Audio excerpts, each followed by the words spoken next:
Noche, amados hermanos, una pregunta actual, pero es una pregunta que queda bien para todos los tiempos, porque desde muchos tiempos atrás, desde muchos años atrás, el mundo se ha preguntado por qué escribiría Dios la Biblia como lo hizo.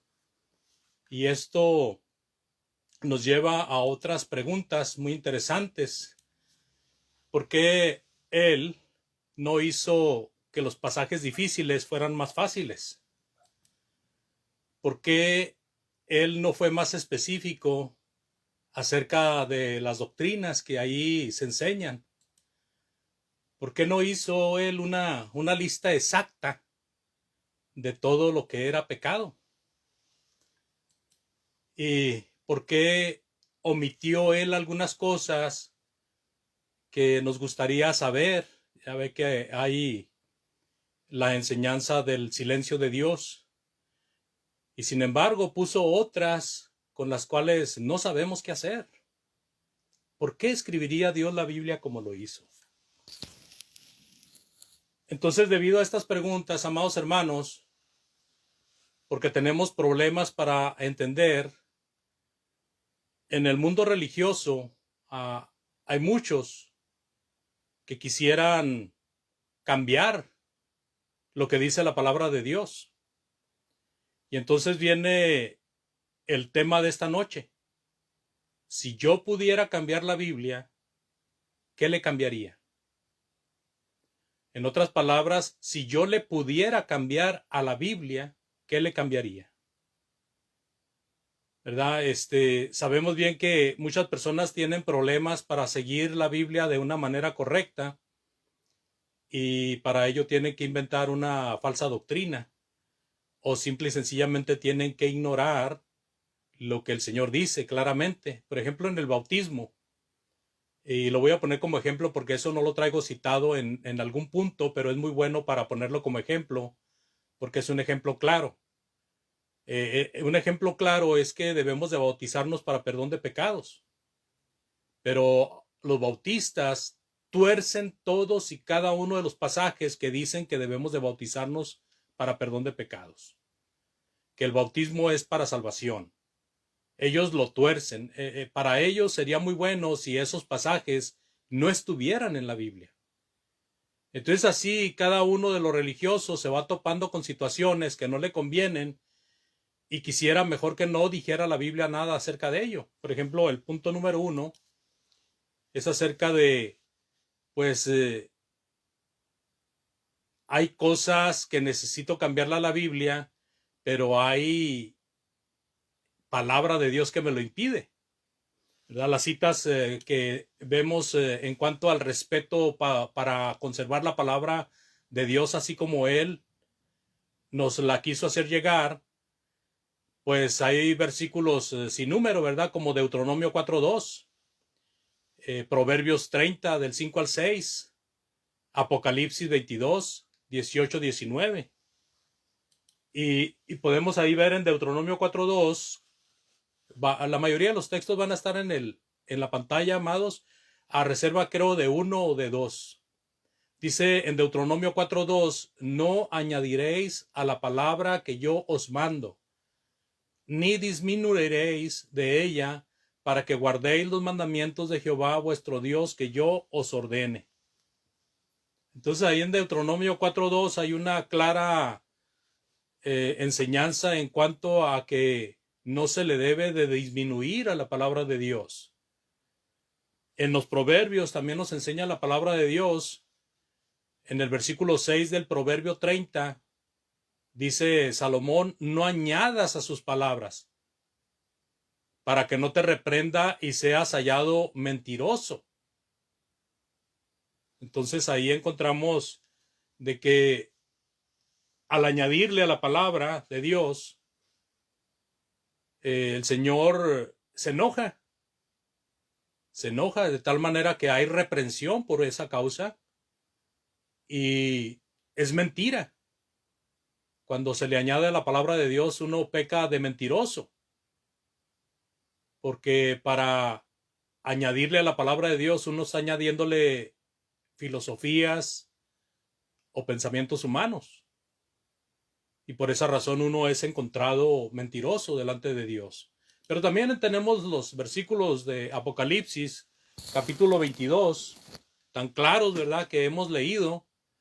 Dice Juan: yo testifico a todo aquel que oye las palabras de la profecía de este libro. Si alguno añadiere a estas cosas, Dios traerá sobre él las plagas que están escritas en este libro. Y si alguno quitare de las palabras del libro de esta profecía, Dios quitará su parte del libro de la vida y de la santa ciudad y de las cosas que están escritas en este libro.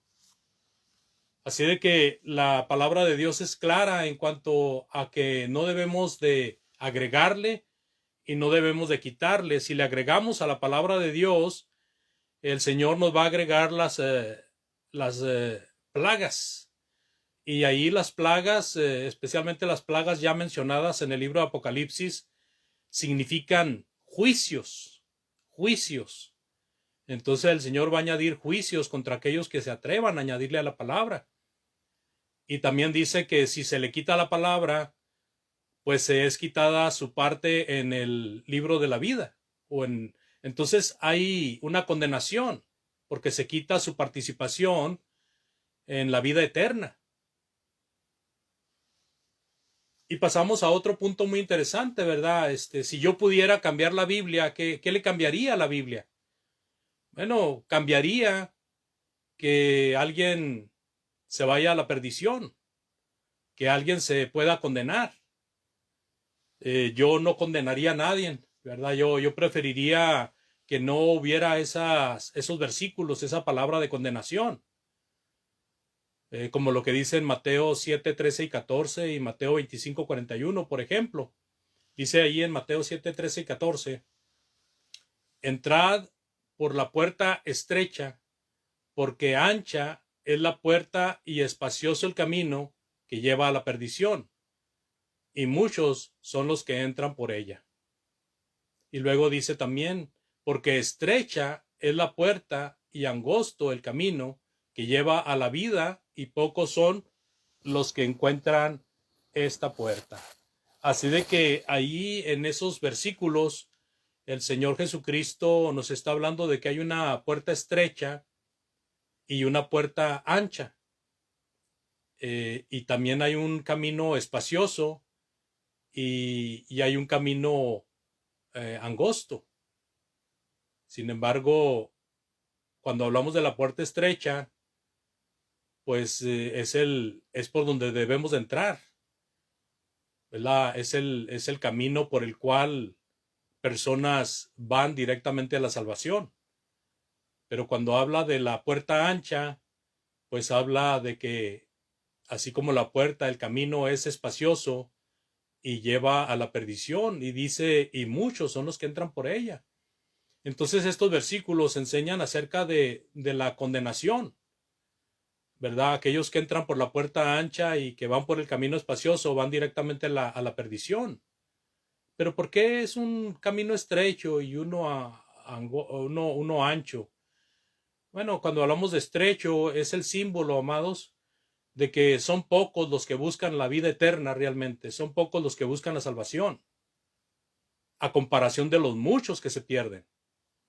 Entonces, entrar por la puerta estrecha se refiere a que hay mucho menos personas que van a entrar a la vida eterna que las que se van a perder. Y cuando habla de la puerta ancha y del camino espacioso, pues habla de que ahí libra toda clase de personas, ¿verdad? Cargadas con todas sus inmundicias y sus pecados. De tal manera, y también da el significado de que la mayoría de la gente va por ese lugar, dice, y muchos son los que entran por ella. Así de que lo mejor es la puerta estrecha, el camino angosto, porque estrecha es la puerta y angosto el camino que lleva a la vida eterna, y son pocos los que la hallan. No nos gusta saber que hay condenación, entonces personas desearían que no existieran estos versículos, aquellas personas que enseñan que no hay perdición. Yo me preguntaba por qué los testigos de Jehová tienen tanto éxito. Porque si usted se fija en las obras que hacen los testigos de Jehová, usted va a ver que hay mucha gente está metida en esa religión. Y pues, ¿cómo no?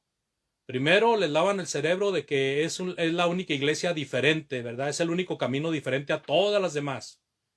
Segundo, les enseñan que no hay infierno, que no hay lugar de castigo, que el infierno y el castigo está aquí en la tierra, que por eso tienen que estar con los testigos de Jehová para gozar y disfrutar de la vida. El testigo de Jehová no cree que hay el infierno. Dicen ellos que el infierno en la Biblia significa la tumba. O sea, en otras palabras, para el testigo de Jehová, el que muere, pues ahí queda en la tumba. No hay vida más allá de la vida. Y entonces ellos niegan de que vaya a haber un castigo eterno. Ellos quisieran que estos versículos no estuvieran ahí, amados. Ellos desearían que no existiera esta palabra del Señor Jesucristo, porque es lo que enseñan ellos, que no hay infierno, que nadie se va a perder, y por eso tienen tanto éxito. Imagínese, usted está viendo a personas que le están enseñando una doctrina estricta, como lo es la doctrina de los testigos de Jehová. Ya lo están convenciendo por el lado de que, pues esta doctrina sí es de Dios, ¿verdad? Porque es diferente, no andan festejando la Navidad, no andan festejando el Halloween, no andan haciendo fiestas paganas como las otras denominaciones. Esta parece que sí es la verdad. Y luego le dan el otro golpe, el segundo golpe. No hay infierno, pero tienes que estar con nosotros, ¿verdad? Y ahí va la gente, ¿verdad? Entrando, haciendo millones y millones de gente. Ancha y espaciosa, ¿verdad? Es el camino que lleva a la perdición y muchos son los que entran por ella. Pero pasando a otro punto, amados hermanos, si yo pudiera cambiarle a la Biblia, ¿qué le cambiaría? Bueno, otra situación también muy interesante que se nos presenta en el mundo religioso es que hay muchas personas que están ilusionadas con que van a estar en el cielo, que cuando llegue el día del juicio final, el Señor les va a decir, vénganse para acá con su papá. Y la verdad de las cosas es que el mismo Señor Jesús nos advierte de que en aquel día va a haber una gran desilusión de muchas personas. Dice en Mateo 7, del 21 al 23, por favor, si leen conmigo ahí, o si quieren leerlo en su Biblia, es correcto. No todo el que me dice, Señor, Señor, entrará en el reino de los cielos, sino el que hace la voluntad de mi Padre que está en los cielos. Y luego sigue diciendo, muchos me dirán en aquel día, Señor, Señor, ¿no profetizamos en tu nombre? Y en tu nombre echamos fuera demonios, y en tu nombre hicimos muchos milagros.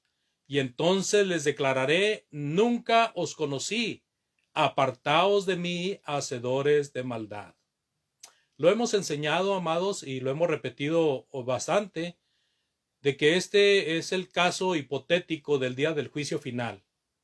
En aquel día, muchos van a ir confiados en que van a entrar al reino de Dios eterno. Y chasco, se van a llevar una sorpresa, porque el Señor les va a decir, hey, nunca los conocí, van para el otro lado. Hacedores de maldad, apártense de mí. ¿Y qué pasó con estas personas? Bueno, estas personas eran religiosas, ¿verdad? El versículo que leímos anterior decía, muchos en aquel día me dirán, Señor, Señor, en tu nombre hicimos esto, ¿verdad? O sea, eran religiosos, habían hecho cosas en el nombre del Señor, habían sacado demonios, habían hecho milagros, pero no habían hecho la voluntad de Dios, ese es el punto. Y eso nos recuerda, ¿verdad? Nos enseña a nosotros de que no nos confiemos, que muchas veces creemos estar haciendo la voluntad de Dios cuando realmente no lo estamos haciendo. Muchas veces nos confiamos, ¿verdad?, en las prácticas o en las cosas que hacemos para el Señor y no nos ponemos a meditar si realmente estamos haciendo la voluntad de Dios o no. Por ejemplo, la iglesia de Éfeso, en el libro de Apocalipsis, citada por el Señor Jesús, fue una iglesia que trabajaba mucho, peleaba contra la falsa doctrina, había desechado a los que se llamaban apóstoles y no lo eran, pero no estaban haciendo la voluntad de Dios. Habían perdido su primer amor y ellos tenían que empezar a investigarse a sí mismos, a autoexaminarse qué era lo que habían dejado de Dios, por lo cual el Señor les está diciendo, tienen que hacer arreglos ahí.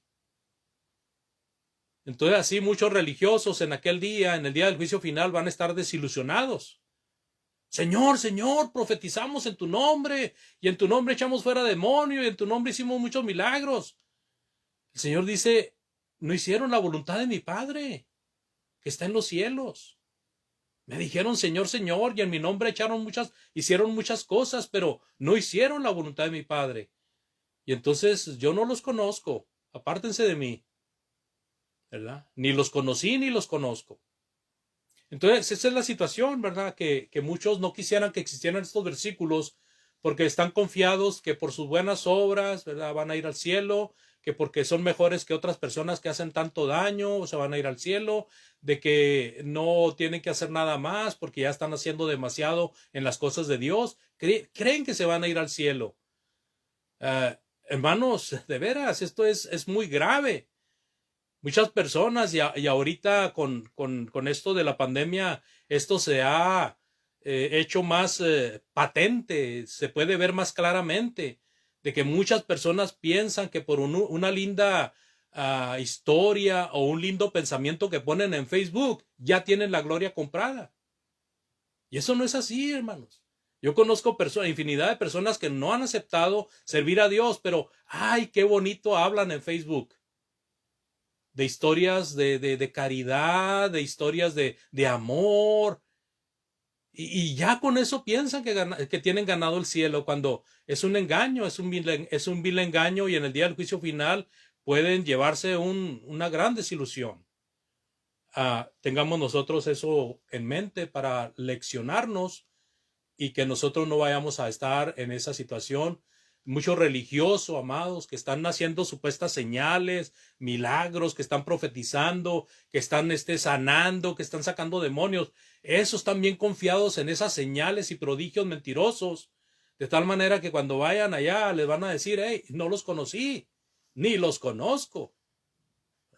Apartados de mí, hacedores de maldad. Pero pasemos a otro punto también. Perdón, hay otro versículo, ese creo no estaba considerado en el original que estaba leyendo de este estudio cuando lo di la primera vez, pero lo agregué aquí en Mateo 15:14 como un complemento de el hecho de que muchos van a ser desilusionados por haberse dejado guiar por falsos maestros. El Señor Jesucristo claramente dice, déjalos, son ciegos, guías de ciegos. Y si el ciego guiare al ciego, ambos caerán en el hoyo. Ahí está la condenación, ahí está la perdición. Muchos están dejándose guiar y van muy confiados porque se están dejando guiar, pero no están haciendo nada por sí mismos. Eso es sumamente importante, que cada uno de nosotros hagamos nuestro deber como cristianos. Hay mucho que cree que si hace algo mal el pastor y ellos siguen al pastor en su maldad, el pastor es el que va a pagar por ellos. Es una falsa enseñanza, es una falsa doctrina. Cada uno de nosotros, al venir a Cristo, somos responsables de nuestra propia salvación. Perdón. Cada uno de nosotros somos responsables delante de Dios. No podemos confiarnos de que otra persona nos está guiando y eso ya está bien. No, Señor. Usted debe de cuestionar, debe de preguntar, debe de estar seguro, segura de que lo que está siguiendo es a Cristo. Lo que está siguiendo es lo que Dios enseña, lo que es la voluntad de Dios. Porque si no, ambos caerán al hoyo, tanto el que está enseñando falsa doctrina como el que lo está siguiendo. Es interesante, entonces por eso quise agregar este versículo al estudio original. Ahora, si yo pudiera cambiar la Biblia, pasando a otro punto, ¿qué le cambiaría? Bueno, pensando un poco como aquellos que dicen que que donde quiera que se hable de Dios y de Cristo está bien. ¿A cuál iglesia vas? No, pues ahí, a la que está cerca de mi casa. ¿Y a cuál iglesia ibas antes de vivir ahí? Pues a la que estaba cerca de mi casa. ¿Y era la misma? No, aquella era Asambleas de Dios. ¿Y esta qué es? No, pues esta es Bautista.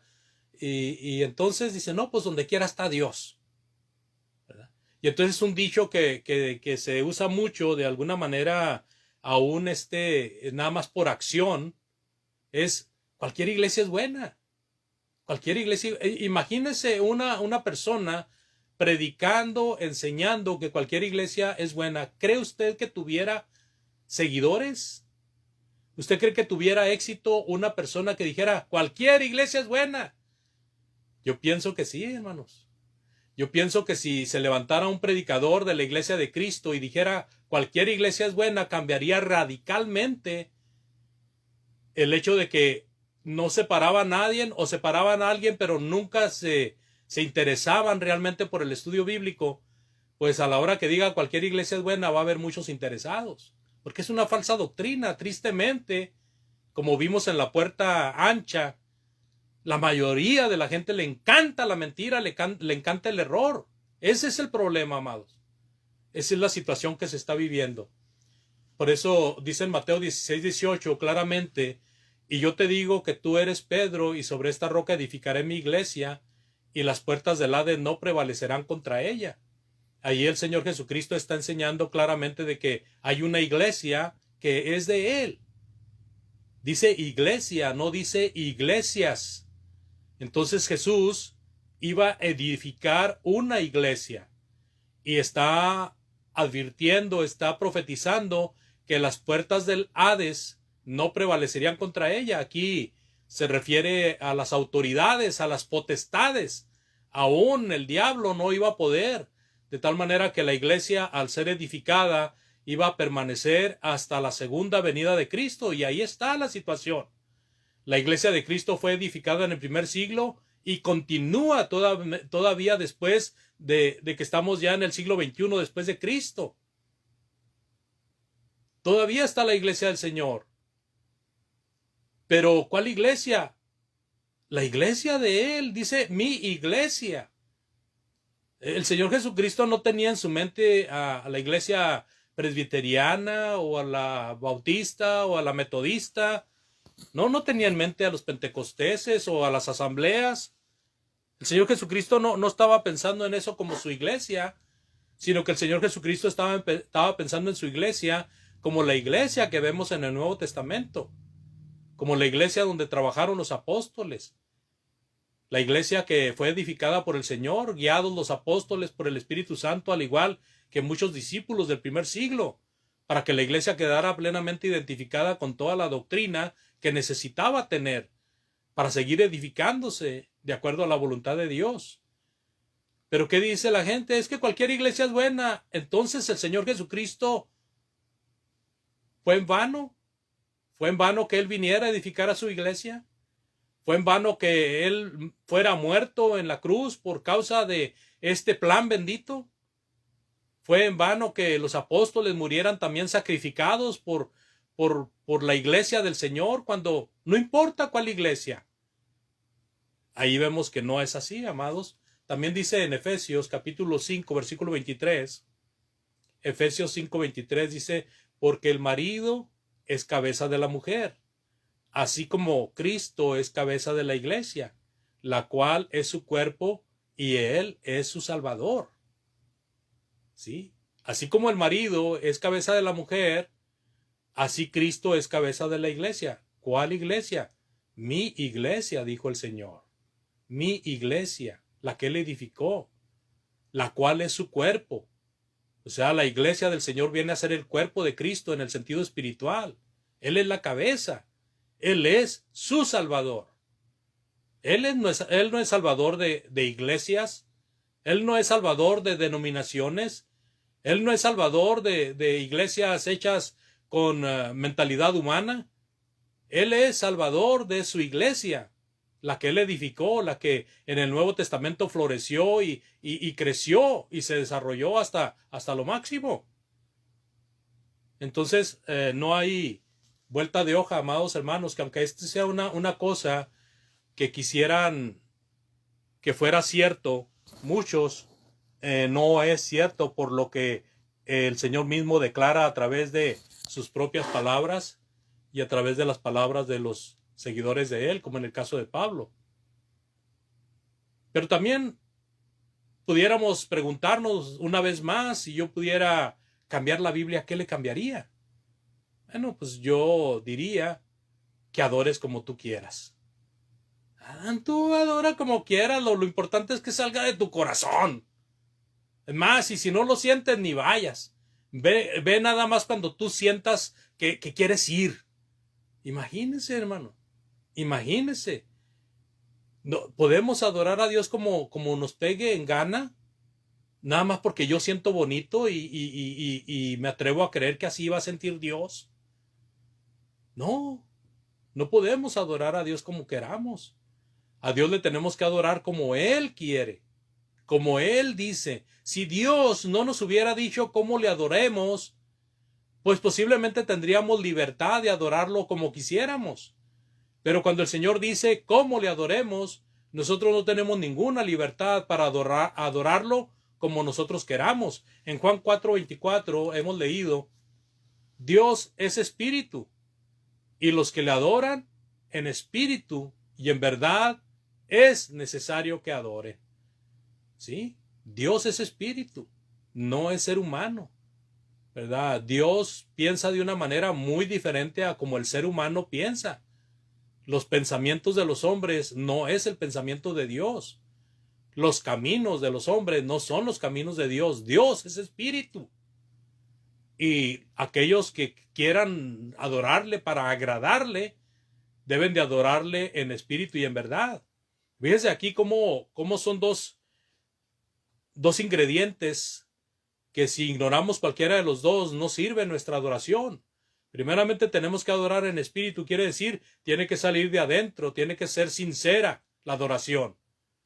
Pero luego también viene en verdad, quiere decir que debe de ser de acuerdo a la palabra de Dios. ¿Cómo dice Dios que le adoremos? Si Él lo dice, nosotros vamos a adorarle como Él dice.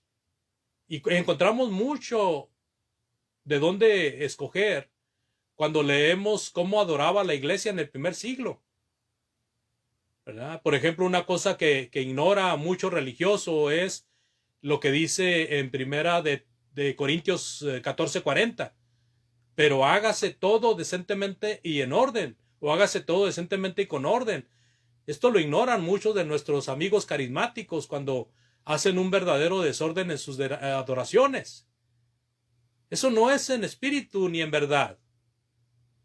Y entonces, ¿qué tenemos que hacer? Bueno, buscar de qué forma adoraron nuestros hermanos para seguir esa enseñanza. Y ahí tenemos ese mandamiento, hacerlo decentemente y con orden. Pero también es hacerlo de acuerdo a los actos que se hicieron en el primer siglo. Hacerlo pensando en que estamos sirviendo al Señor. Hacerlo entregados a ese momento, a esa adoración. Hacerlo haciendo sacrificios espirituales, cantando fruto de labios que invocan el nombre del Señor, haciendo oración de acuerdo a la voluntad de Dios, ¿verdad? Que uno dirija y que el otro diga amén.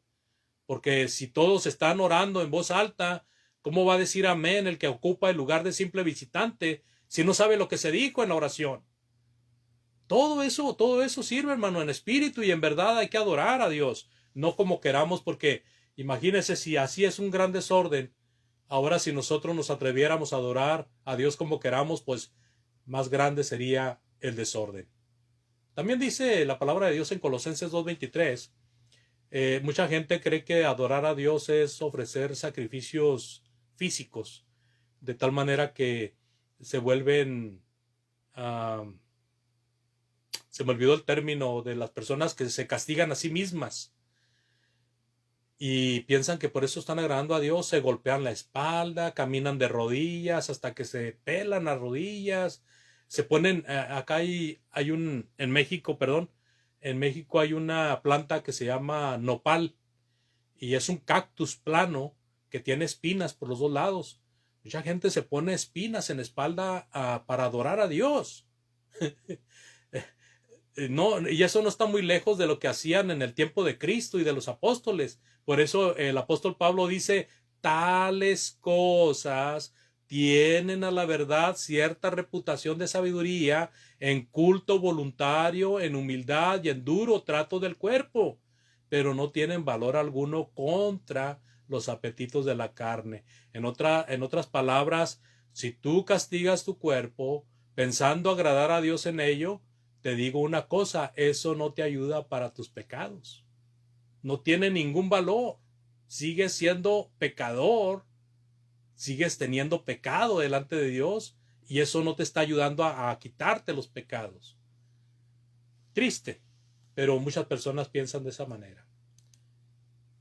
Bueno, ya casi concluimos, ¿verdad? Esta pregunta sigue en el aire. Si yo pudiera cambiarle algo a la Biblia, ¿qué le cambiaría? Bueno, pues yo, ¿verdad? Teniendo una mentalidad bautista, predicaría que un cristiano no puede caer, que ya salvo es para siempre salvo, ¿verdad? Y eso atrae mucha gente también. Por eso también los bautistas tienen mucho éxito. Tengo amigos que han simpatizado con la iglesia bautista por esa doctrina, de que ya salvos no pueden caer de la gracia, hagan lo que hagan. Eh, entonces, esa es una doctrina que atrae a la gente.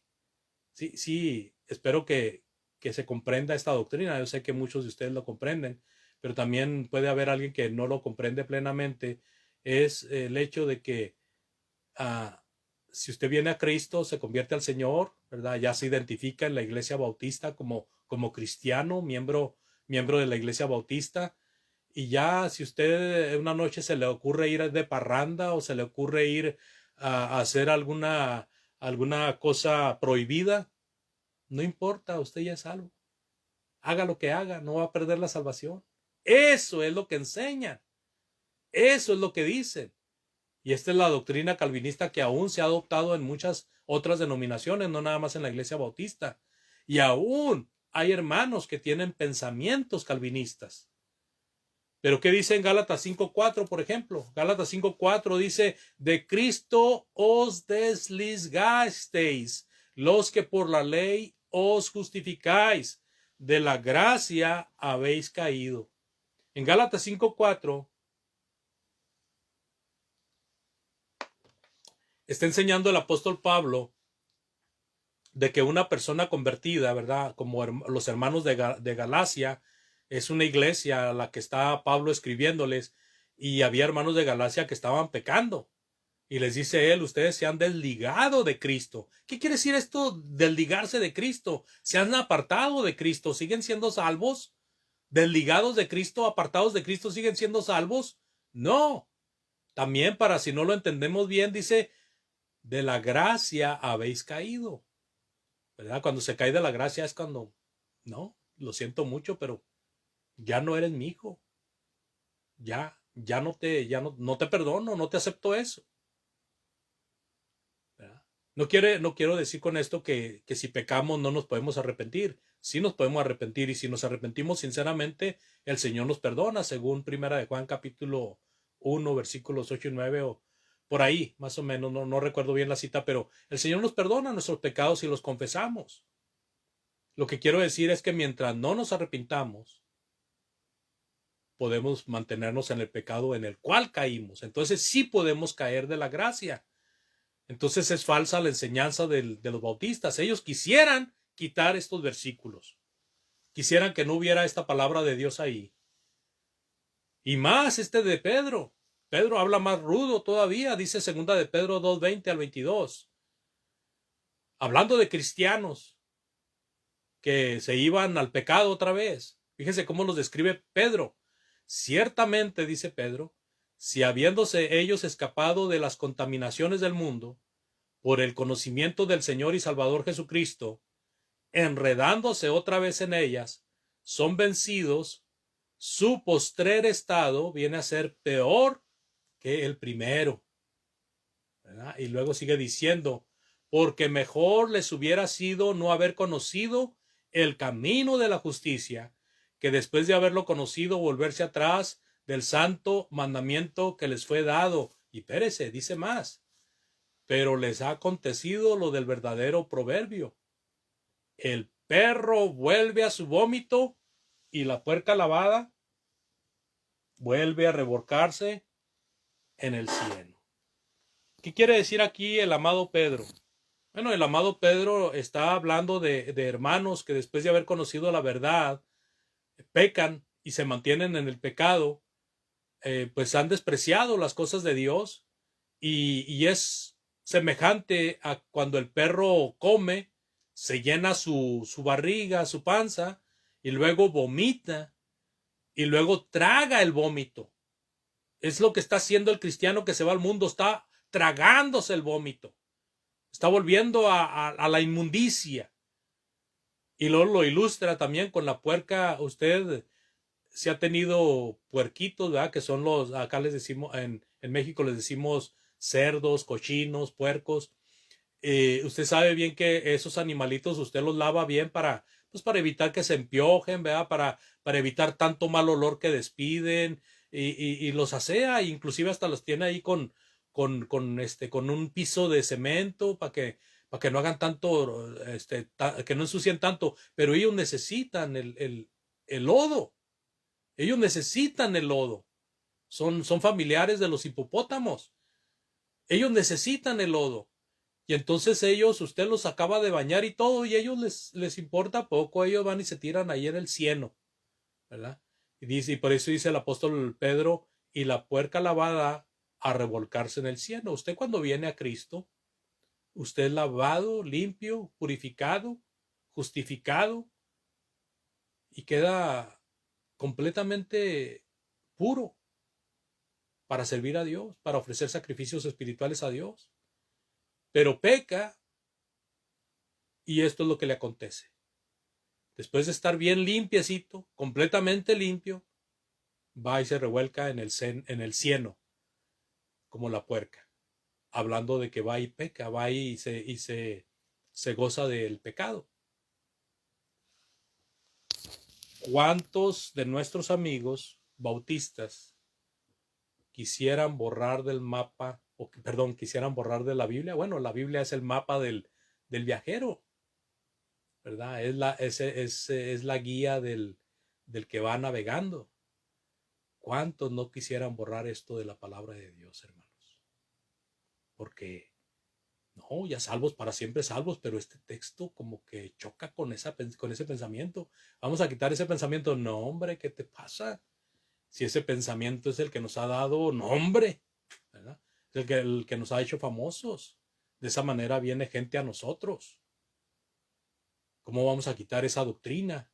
Mejor vamos a tratar de decir que, pues, no, es que ahí quiere decir algo simbólico, ¿verdad? Se refiere a otras personas que no fueron lavadas, que no fueron limpias. Y tuercen la palabra de Dios, hermanos. Que también el apóstol Pedro advierte ahí en el siguiente capítulo, advierte de que hay indoctos e inconstantes que tuercen la palabra de Dios para su propia perdición. Pero bueno, eso sería cuestión de otra plática. Hoy vamos a hablar del último punto en esta ocasión, aunque yo les adelanto que hay una segunda parte de este tema. Si yo pudiera cambiar la Biblia, ¿qué le cambiaría? Bueno, pues ya al menos, ya al final de todo, pues al menos borraría cada versículo que habla acerca del castigo eterno. Que no haya castigo eterno, que no exista el castigo eterno, que todos sean libres para venir a esta puerta que les abrimos los que no creemos en el castigo eterno. ¿Verdad? Hay muchas personas, como mencionaba yo, los testigos de Jehová, pero no son los únicos. Hay muchas personas que se niegan a creer que haya un castigo eterno. Así de que vamos para allá con los versículos 25-46 de Mateo. Dice, e irán estos al castigo eterno y los justos a la vida eterna. Así de que sí hay castigo eterno, porque si no hay castigo eterno tampoco hay vida eterna, pero hay castigo eterno y hay vida eterna. Eso es justicia, eso es lo que Dios nos enseña, el mensaje para buenos y malos. Los buenos a la vida eterna, los malos al castigo eterno, ¿verdad?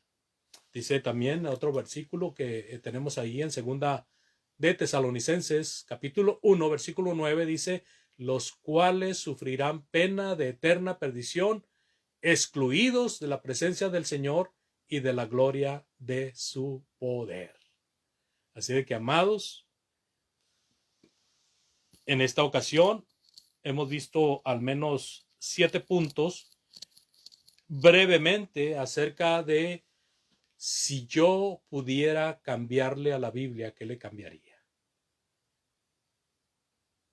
Y la mayoría de ellos los podemos resumir sencillamente en cambiar aquellos versículos que hablan en contra de los pensamientos religiosos que se usan para atraer gente, donde se niega el infierno, donde se niega que se pueda perder el alma y donde se niega que hay una adoración explícita que debemos de practicar para realmente agradar a Dios.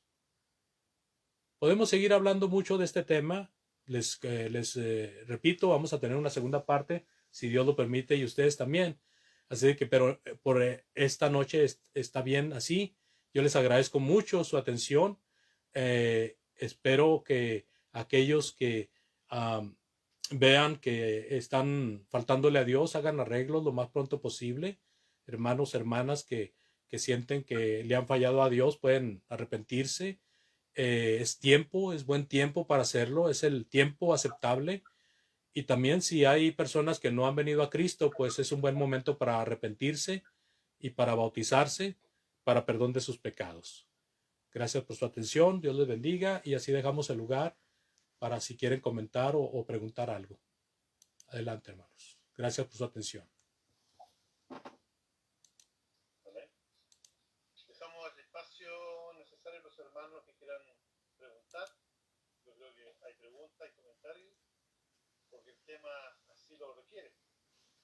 Si tienen dudas o un comentario que quieran agregar, tienen su micrófono o la mano y les permitimos puedan participar también de este estudio. ¿Pregunta, comentario, hermanos? ¿Qué le cambiaríamos a la Biblia, hermanos? Algunos cambiarían todo, ¿eh?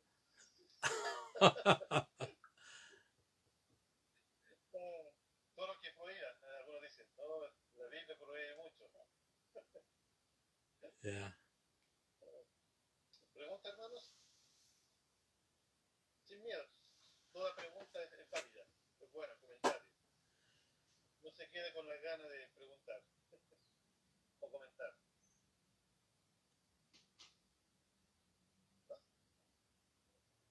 ¿No hay pregunta? ¿Ven? Parece que está todo muy claro, hermano. Así que parece que la hermana Lorena decía el autoflagelio. Autoflagelo. Sí, es una forma de describir lo que quería yo decir, pero hay otra. ¿Cómo se les llama a esas personas que se autoflagelan? Masoquistas. Ándele, sí, eso es. El masoquismo es muy común, hermanos, para personas que quieren ser perdonados por Dios. Personas que son malas, muchas veces son asesinos, son criminales y se castigan a sí mismos. Sacerdotes también hacen eso, algunos. El masoquismo. La pregunta, ¿quién? Enrique, allí. Sí, hermano, darle gracias al hermano Andrés por el estudio, muy bueno.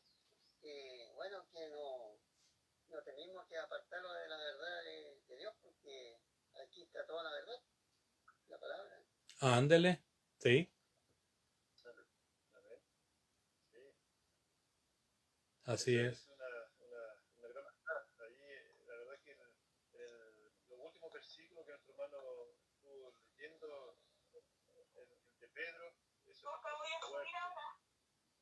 Muy fuerte. Es potente. Sí. Es fuerte porque si tú vas a pensar, puede ser que, o sea, de hecho conocemos hermanos, podemos tener familias cristianas que están en esa condición. La verdad que qué doloroso que es, pero esa es la condición. Así es. Bueno, gracias, hermano Enrique. ¿Comentario? Gracias, hermano. Hermano John. Sí, por acá. Buenas tardes a todos los que no había tenido el placer de saludar. Bueno, agradecer como siempre a nuestro hermano Andrés su buena disposición que tiene para con la iglesia acá en Niebla y todos los hermanos de estos lugares tan apartados de Chile, que en tener a bien poder traernos el sano mensaje de Dios. Sí, yo me quedé con un texto que usted citó y en el cual me parece que también que está ubicado ahí en Efesios 5, Sí, cuando habló de que Cristo es la cabeza de la iglesia. sí, En el versículo 24 de ese capítulo 5 dice, así como la iglesia está sujeta a Cristo, así también las casadas lo estén a sus maridos. La iglesia igual está sujeta a su dueño, a quien pagó por ella. ya. Entonces, como bien usted lo disertaba, mi hermano, el tema tampoco la iglesia puede manejarse ni mandarse sola. Sí, Tiene un patrón, tiene un cauce que seguir, porque así lo determinó quien pagó el precio tan grande por ella. ya. Entonces los hombres hoy día intentamos, y como usted lo decía en un versículo por ahí, nuestros pensamientos con los de Dios están muy, muy distantes. Y también el tema de lo cuánto se llama de nuestra fragilidad en cuanto a nuestros cambios que tenemos los seres humanos, porque eso es una de las cosas que siempre lucha contra nosotros, que nuestra fragilidad en cuanto a los pensamientos, a nuestras posturas. Los hombres, lamentablemente para nosotros, somos muy cambiantes. Sí, Deberíamos hacerlo así, pero tenemos ese tema de ser tan variables, y cosa que Dios no es. Entonces eso siempre conspira contra el hombre el seguir a Dios, porque claro, nosotros nos gustaría, como usted lo dice, que las cosas fueran ojalá flexibles, que tuviera de todo un poquito, que Dios no fuera tan castigador acá, que fuera un poco más de amor acá, y tuviera todo como diríamos acá en Chile, nuestra pinta, nuestra manera, nuestro parecer. Y en eso, por eso el hombre ha inventado y ha llegado a tantas denominaciones, sí, para poder buscar en cada cual satisfacerse sus propios requerimientos. sí. Sí, muchas veces pensamos, hombre, Dios, pues yo soy más bueno que otra persona, hombre. Soy mejor que aquel, soy mejor que el vecino. Así es. Pensamos muchas veces que a Dios le agrada, ¿verdad? Que nosotros le estemos dando poquito nada más. Cuando realmente, que aunque le demos mucho, realmente es bien poquito, pero no debemos de menguar, al contrario, debe de crecer nuestro servicio a Dios debe de crecer constantemente. Sí. Gracias, hermano John. Hermano John, Muchas gracias. hermana Pilar. Bueno, hermanito, muchas gracias por su lección y de verdad que el tema es súper bueno porque deja mucho que pensar en el sentido tanto como uno dice, las denominaciones, de que hacen muchas cosas en contra de Dios, pero también es súper importante un análisis personal de cada uno, porque en el sentido de que uno puede estar en la iglesia correcta, como Dios manda, pero también hacerse el hecho de tener un cuidado es una cosa tan de doble filo en el sentido, porque nosotros decimos estar en la iglesia correcta. Entonces también es saber que estamos haciendo las cosas que realmente Dios espera de nosotros. Y es algo que es una responsabilidad muy grande y a la vez es algo difícil también, porque tarde o temprano nosotros decimos ser cristianos y estar en la iglesia correcta, Dios nos va a pedir que obviamente hayamos actuado como Dios, como sus hijos. Entonces también ese tema es súper importante, porque muchas veces quizás creemos porque somos cristianos, ya nosotros somos salvos. Estamos casi igual que en el otro, siempre salvos por ser cristianos.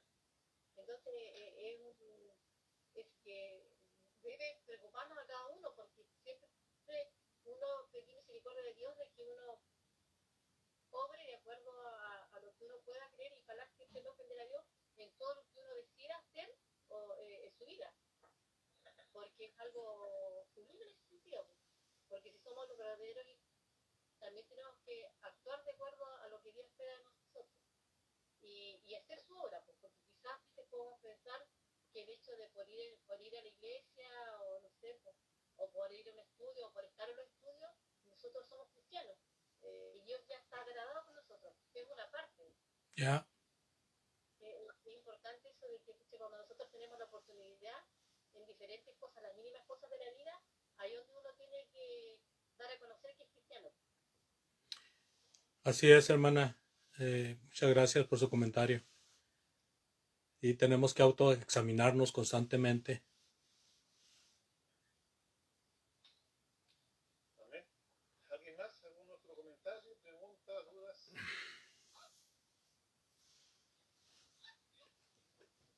Hay muchos versículos, hermanos, que usted presentó que son bien potentes. Y creo que esos versículos que usted presentó en esta tarde son para que nosotros los podamos considerar, tanto como Mateo de las puertas, Pedro, ¿cierto? Que uno adquiere conocimiento y gusta de las cosas divinas y después vuelve atrás. Son todos versículos que nos hacen pensar y meditar de que realmente debemos nosotros cuidarnos mucho porque somos cristianos y nuestra vida tiene que estar basado en lo que predicamos, en lo que enseñamos. Tenemos una gran responsabilidad, como decía mi esposa, como cristianos, pero también tenemos que mostrar esa conducta, esa vida conforme a la voluntad de Dios. No basta con solamente practicar o adorar el día domingo y nada más que eso, ¿no? Es mucho más que eso.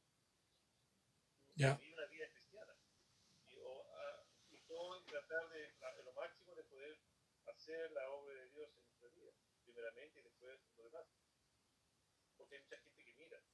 Y esto también es una buena enseñanza para todas las personas que piensan y creen que en el lugar que tú te encuentres, en cualquier lugar tú puedes adorar a Dios, o que tú puedes hacerlo en tu casa solo, que no es necesario ir a la iglesia.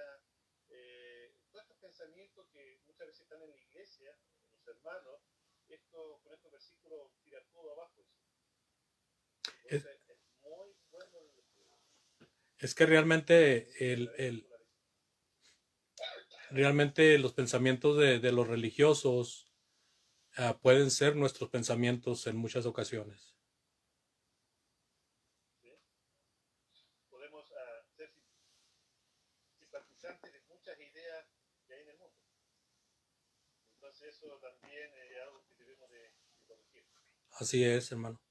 Bueno, más que agradecerlo, vamos a seguir el próximo martes, ¿no es cierto?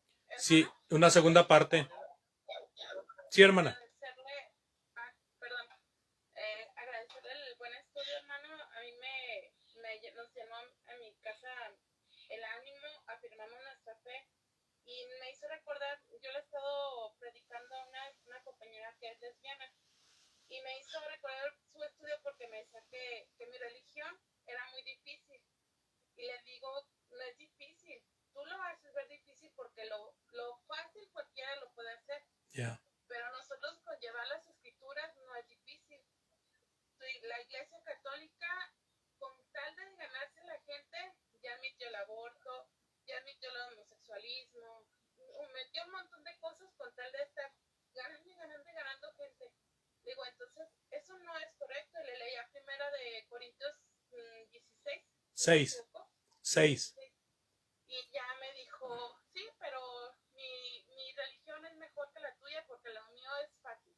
Y le agradezco mucho y afirmamos nuestra fe que, pues, como dicen los hermanos, hay que seguir en la lucha y pues animarnos. Tenemos una meta muy bonita, estar con Dios y le agradezco mucho. Y también para preguntarle si es de México. Sí, hermana, y usted también, ¿verdad? Sí. su forma de hablar.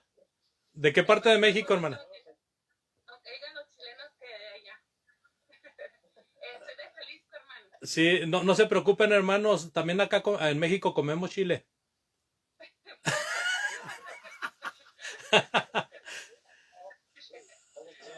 Ok, hermana, mucho gusto. Mucho gusto, hermana. Gracias, que Dios bendiga mucho. Somos del estado de Chihuahua. Regularmente la mayoría de la vida la pasamos mi esposa y yo en Ciudad Juárez, hasta el 2004 que emigramos para Estados Unidos. Ciudad Juárez, una ciudad muy grande, muy importante, que también por eso tiene mala fama, pero los que viven ahí viven bien contentos. También Jalisco, ya ve, hermana. Imagino. Sí, hermano. Ya, hermano. El país más bonito, México. Muchas gracias, hermana Lorena, por participar con nosotros. Siempre es bienvenida a este grupo de cristianos que nos reunimos para animarnos y para fortalecernos cada día por medio de la enseñanza. Tenemos varios hermanos que nos ayudan con la enseñanza, así que estamos contentos porque tenemos variación de hermanos que nos enseñan. Ayer tuvo el hermano Dani también, Dani Martínez, también estuvo con nosotros, y tenemos chilenos, mexicanos, gringos, todo. Y eso es bueno. Vamos a orar entonces, vamos a agradecer, si no hay más preguntas, más comentarios, vamos a inclinar nuestra cabeza y vamos a dar gracias a nuestro Dios por este momento. Oremos, hermanos. Dios Todopoderoso, que estás en los cielos, le damos las gracias por su gran amor y misericordia que tiene para con nosotros, en que nos permite, bendito Señor, el poder disfrutar de la compañía de todos nuestros hermanos en todo este mundo que usted ha creado para que podamos disfrutar de su belleza y también de la compañía de muchos hermanos que hay fieles, constantes, perseverantes, Señor, en tu palabra. Hay hermanos en tu mundo que luchan cada día, Señor, para hacer su voluntad.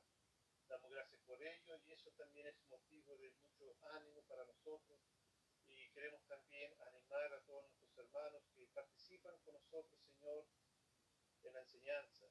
Damos gracias, bendito Señor, porque también usted el cimiento a nuestros hermanos que puedan enseñar con rectitud, con exactitud y también con palabras claras y sencillas, donde todos podemos edificarnos y animarnos por medio de escuchar su hermosa palabra. Oramos, Señor, por nuestro hermano Andrés, y tú, por su familia, provea todo lo necesario para nuestro hermano y siempre ayude, Señor, a perseverar siempre en su camino. Queremos, Señor, también agradecer a los hermanos que en esta noche nos han acompañado, que siempre puedan ellos, Señor, seguir adelante, animándonos los unos a los otros. Oramos por aquellos que no han podido conectarse esta tarde. Oramos, Señor, para que ellos puedan también animarse a seguir estudiando y edificándonos unos a otros por medio de la enseñanza. Padre Santo, que puedas cuidar de los enfermos, que puedas cuidar de los necesitados, puedas cuidar de los desalentados, los que están desanimados, Señor, oramos por ellos. En especial, Señor, por la familia de nuestra hermana Lorena, por el hermano que predica en ese lugar, Señor, oramos por él, para que pueda tomar fuerza y ánimo, para que puedan seguir adelante, Señor, por el cristiano que vive en aquel lugar, Señor. Así también oramos por nuestros hermanos aquí en Niebla, en Valdivia, en Limache y en Temuco, y en todo este Chile, Señor, que usted pueda bendecir y ayudar a todos nuestros hermanos que están pasando por momentos críticos, en especial por Antonio, Señor, que está enfermo, por Gustavo, Señor, que está desanimado, hijo de nuestra hermana Sonia, por Sebastián, Señor, también oramos por él, por su ánimo, para que pueda retomar el camino, Señor, que ha dejado, que es el cristiano. Por nuestro hijo Maximiliano, oramos también por él, por Cindy, por Tony Parada, Señor, por Eduardo y tantos hermanos que tenemos y jóvenes que se están apartando, Señor, de esta gran verdad. Tenga misericordia de ellos, Señor, y ayúdenos a nosotros a poder inyectar de palabra, que puedan ellos retomar, Señor, este hermoso evangelio que conocemos. Bendito Señor, acompáñanos en este día que falta y apártanos de todo lo malo y que podamos descansar con su compañía y con su protección. Le damos las gracias por los méritos de nuestro Señor Jesucristo. Amén. Amén. Amén. Pues muchas gracias, amados hermanos. Les deseo muy buena noche y si Dios quiere nos vemos el próximo martes. Muchas gracias. Amén. Saludos a todos los hermanos por acá